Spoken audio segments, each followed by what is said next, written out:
So I just returned from my first European cruise, and let me tell you, it was different from any other cruise I've ever taken. And the ship that I sailed on was known for coming in with a bang. The ship that I sailed on was the MSC Opera that became famous for crashing into a river cruise ship in Venice, Italy back in 2019. So when I booked this cruise, it was booked about 2 weeks prior to the sailing. So yes, it was last minute. However, I wanted to take my girlfriend on a vacation. I wanted to go on my first Mediterranean European cruise. So I was looking for an affordable 7-day sailing and I stumbled upon the MSC Opera. The price originally was $638 per person. However, for an extra $100, you get free Wi-Fi and drinks unlimited on board the ship. For the stateroom, I did want a balcony cabin. However, since I did book somewhat last minute, it was sold out, so I decided to stick with an interior because they wanted about $2,000 for a suite, and on an older ship, I could not see a reason as to why I would spend that amount of money. When you include the insurance for each of us, which was $280 a person, the total for the sailing came out to about $2,100. Now, at face value, you could argue being in the Med with 5 to 6 port of calls and all the other things that you get in between that, it's not a bad deal. However, part of me scratched my head a little bit because in the US and even some sailings with MSC, you can get balcony staterooms for as low as $400 to $500 like I did last year on the MSC Meraviglia. Or even if I looked last minute for some other cruises, they were as low as $100 or around $200, which again, it was a big head scratcher for me as far as the price. So embarkation day was a lot to take in as my girlfriend and I were going in blind. We did have to present a negative COVID test upon arrival, so we got one done in her city in which she lives in, Monton-French, which is over on the French Riviera, about 20 minutes away from Monaco. So we would cross the border and head over to Genova, Italy after we got our negative test results. We did kind of go in blind because MSC had not really given a lot of information. It was the same as when I booked with them last time. I got one email saying that I needed to present my passport info and all this other stuff, but when I clicked on a link to the portal that led me over to that, it led me literally nowhere. And then when I called MSC, they were giving me vague responses and just telling me to deal with it at the port. And when I got to the port, well, things were still a little confusing. Well, actually, extremely confusing. So when it comes to driving and parking in Italy alone, the driving is extremely hectic and all over the place. And when we got to the cruise port, my girlfriend and I were extremely confused as far as where to go because the staff did not speak English at all, which was surprising to me. I understand we're in Italy, but when you're talking about an international company, it was, extremely difficult to get around. However, before I continue, I do have to give credit to my girlfriend because, well, her dad's lived over in the French Riviera about 5 miles away from the Italian border forever. So even though she doesn't speak fluent Italian, she understands how to get around. So my advice when it comes to all of you, if you were to go to Genova, Italy, or really any port for that matter that is outside of the United States, maybe don't rent a car, especially in Italy, because the driving, like I said, unbearable. You will probably get into an accident or freak out or stressed out of your mind before even getting to the cruise ship. And well, just take a taxi. You'll definitely be better off as far as getting around instead of trying to find somewhere to park, because it took us about an hour to find somebody which was not in uniform. We were confused as to who the guy was, but thankfully we got to where we needed to get to, park the car, and were able to go into the terminal to get set for our cruise. Once we got into the terminal, overall things were pretty smooth sailing. We did have to present our passport and do a little bit of paperwork while we were there because MSC didn't give us the opportunity to do it prior to the cruise. However, it was still not bad, and everybody there from the staffing was pretty nice to me. They saw my passport and saw that I was an American, and they were like, "Oh, an American," and they would then try to communicate with me in the best English that they had, and which I'll be honest with you wasn't very good, but it was still a cool process. Now, once we got on board the ship, everything was still pretty smooth overall. We signed into the Wi-Fi, and then we went over to the bar to figure out the rules for the drink package, and we were told that, well, we were given a list as well. They gave us a list saying that everything that was $8 and below was available to us. So that did come with your standard drinks and vodka and cocktails and coffee and soda, all that stuff that you typically get with your standard drink package. And we had an unlimited amount of it available to us. When we got to our room, I gotta admit, overall, I was not disappointed, but I wasn't happy. It didn't blow me away. The room was a decent size. However, it didn't have a lot of outlets, especially none by the bed, but they did have an American outlet. They also had a European outlet. But the thing that did bother me overall was the bathroom.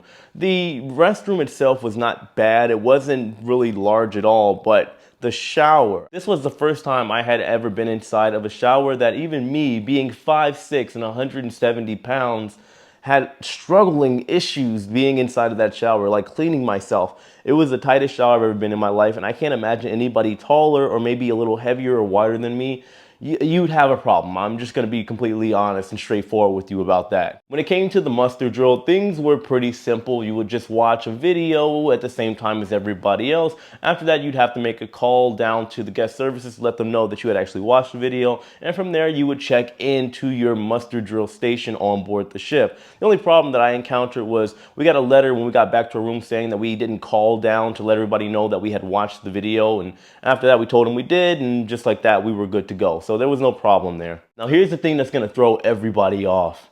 There is a muster drill every day for passengers.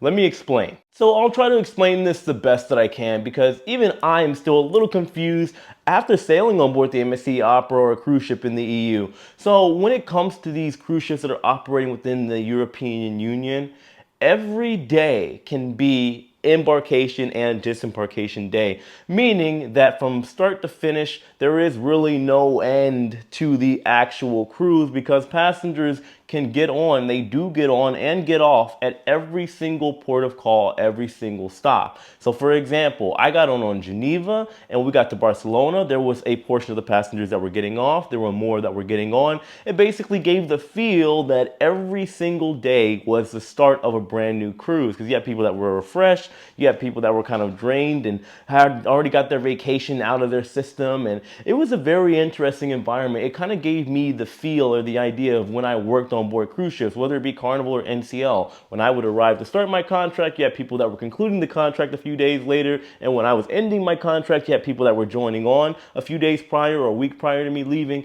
It just kind of gave off that feel, which I think overall was pretty good. There are some cons to it, which I will talk about throughout the video, so make sure you guys stick around. When it came to the food, it was absolutely horrible, and I mentioned this last time. Horrible in the sense that maybe the taste is not bad, but the food is extremely bland. I thought that hopefully being in Europe and sailing out of Italy, things would get a little better, but nope, not with MSC. It's like they were scared to put salt and pepper on the food. I said the same thing when I was on the Meraviglia last year. The only thing that was really good, and it seemed like everybody was eating on board, was the pizza.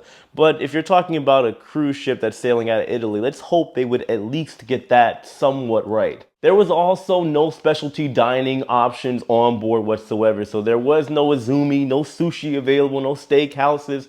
They had the buffet, which honestly had a limited set of options in which everybody there seemed like they were trying to fight for whatever food was left because it was never filled up. And we had the main dining room, which gave us extremely small portions of food, which a lot of people would just order seconds. By the way, I know a lot of people don't know that. You go to the main dining room, even if it's lobster night, if you want more, just ask for more. Little tip for you. When it came to onboard activities, they did have the standard stuff like your bingo, your pool games, which their pool games were very, very interesting. I played in a couple of them and I had a lot of fun. They had some dance classes going on, salsa, casino events, stuff of that nature, but just keep in mind it was a small ship, so they're not exactly going to have a lot of stuff to do like your indoor skydiving or your surfing simulator, stuff of that nature. Getting into the entertainment, before I say anything as far as critique or something that can be perceived as negative, I do want to give a round of applause and congratulations and my respect to the crew members that are doing the entertainment stuff on board.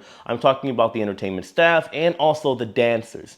So I was hanging out with them a lot while on board the MSC Opera, and I have never, ever seen the type of working style on board than what was on board this ship. They were doing a different production show every single day. I know a lot of you don't know what that means, but just to put things into perspective for you, when I was working for NCL, we only had one show that we do twice a cruise, meaning I had most of my time off and guest privileges and a lot of time to really do what I want. All the ports, islands, ports of call, all that stuff was available to me. When I worked for Carnival, we did one show. When I was supposed to be working for Virgin, we had 2 production shows. I gotta say, it was absolutely unreal. The entertainment staff had a lot of energy and they were doing activities all day, every day, no day offs, no exceptions. It was absolutely crazy. But I will say, just from a criticism standpoint, it did get extremely repetitive because, like I said, every day is pretty much the first day. They do a loop where they have different shows, yes, but I don't know if it's a budget issue. I doubt it. It's MSC. If you don't know, they are the second largest shipping company on planet Earth, and they have a lot of cruise ships as well that bring in constant money. And seeing their system and how it works, they have money coming in every day from new passengers. Maybe it's that they don't care, or maybe it's because I'm on an older ship that the production value was just not up there at all. It's the fact that they have so many people doing so many different things and learning so many different numbers and shows every day that you can't exactly put in the quality. Talking to the crew, they were telling me that they had to learn these shows that they were doing on video, and they had 2 weeks to learn 7 shows. This is impossible. I know this sounds like something that maybe anybody could do. You're probably going to say, oh, well, it's not really a big deal. It is. Trust me, there is no cruise line out there, at least to my knowledge, and I know friends, and I have friends that work for Royal Caribbean, Carnival, NCL, AIDA, you name it. I have never, ever seen nothing like that. So I give the crew my respect, but I will say the quality of the shows is, they were definitely focusing more on the quantity. When it came to the nightlife, I will give it a 10 out of 10. Most of you know I'm a variety kind of guy, but since I'm still in my younger years, who could blame me that I still like to party a little bit? And keep in mind, on board this ship, it's a smaller ship, which this is my first real small ship where I can get the full feel of it. It creates more of an intimate environment. It gives people an opportunity to communicate with each other, meet new people, but you also have to take into consideration the obvious. We are in Italy, and most of the passengers on board are Italian and Spanish, which means they're getting their salsa, their bachata, their merengue on all night. And just when it comes to regular top 40 hip hop music, they don't care. They were having a ball every single night, shots every single night. It was crazy. So if you're somebody that's looking for something that has a big blend, I would suggest maybe a European cruise on a smaller ship. It's something that I'm definitely going to try again down the road because honestly, I had an amazing time, whether we were partying on the pool deck or if we were at the nightclub on board the ship. When it came to the ports, we had 5 ports of calls on this 7-day sailing, which was Marseille over in France, Barcelona, Spain. We had Palermo, Italy. We had Napoli, Italy, which is a quarter or an area over in Naples, and finally we had Tunisia. And when it came to each of them, we didn't go out, my girlfriend and I, we didn't get off in the port over in Marseille because the actual city of Marseille was about a 40-minute bus ride away, and you had to pay $15 each way. I've been to Marseille many times. Where I am right now, I'm not too far from it, so it wasn't something I was interested in. When it came to Barcelona, I had an amazing time, as always. I'm going back there next week. I can't wait. There was this cool market that they had all this amazing exotic food that I tried, and man, Barcelona does not disappoint ever. If you've been to Barcelona, then obviously you know. One place I did have a problem with was Tunisia. Tunisia was interesting. It's a bit of a culture between Muslim, Arabic, and French. So when you go there, you get a big blend of maybe something you didn't exactly expect. It's extremely hot over there, and you will get haggled there a lot, I might say. If you think Mexico or maybe Jamaica is bad, those people there are good. They want your money, and man, they are good at trying to get it from you. Some could be a little bit overly aggressive over there. Some could be sneaky in their practices. Maybe they want to show you a beautiful view, and then next thing you know, you're getting shown some beautiful carpets and saying that you have to buy them. It's just showing respect and blah, blah, blah.